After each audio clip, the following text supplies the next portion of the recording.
হঠাৎ করেই ছোটখাটো একটা সারপ্রাইজের আয়োজন। তো হ্যালো বন্ধুরা, আসসালামু আলাইকুম। আমি চলে এলাম নতুন একটি ভিডিও নিয়ে আমার ঘর পেজ থেকে। আশা করি সবাই আমার ভিডিওটা দেখবেন। তো এই তো আমরা ছোট্ট করে একটা আয়োজন করে ফেললাম। আজকে আমাদের বাসার ছোট ছেলের জন্মদিন ছিল। তো যে নর্মালি আমরা কখনো এটা করি না জন্মদিন পালন, তো হঠাৎ করে ভাবলাম যে আজকে ওকে একটু সারপ্রাইজ দেওয়াই যায়। তো এই তো ছোটখাটো ভাবে রান্নার আয়োজন চলছে। মাংসটা রান্না করে নিচ্ছি।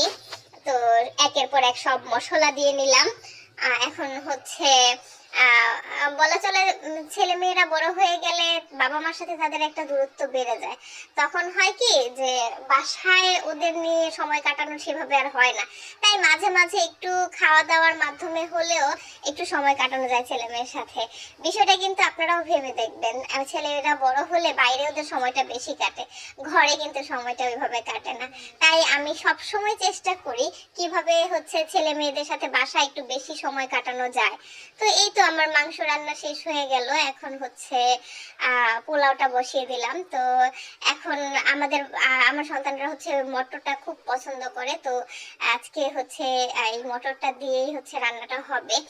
তো এই রান্নাটা ওরা খুবই পছন্দ করেছে, আশা করি আপনাদেরও ভালো লাগবে। শেষে একটু ঘি দিয়ে নিচ্ছি যাতে স্মেলটা খুব ভালো আসে। অত বেশি ঘি আবার আমরা কেউ পছন্দ করি না। তো এই তো এই যে এটা আমাদের আজকের দুপুরের খাওয়া দাওয়া। অ্যান্ড সবার খুব ভালো লাগছে। আর মাংসটা এত মজা, এত জুসি হয়েছিল। তোমরা চাইলে কিন্তু এটা ডিটেইলস ভিডিও আমি স্টেপ বাই স্টেপ আবার করে দিব। হ্যাঁ, তো এই তো আমাদের বাড়ির ছোট ছেলের রুমটা একটু করে সাজিয়ে গুছিয়ে নিলাম যাতে ও এসে খুশি হয়ে যায়। তো ওর বোনটা সবসময় ওকে প্রতি বছর কিছু গিফট দেয়, সেটা চিপস। ও অনেক চিপস খেতে পছন্দ করে, যদিও বড় হয়ে গেছে, এখন ওর চিপসই ভালো লাগে।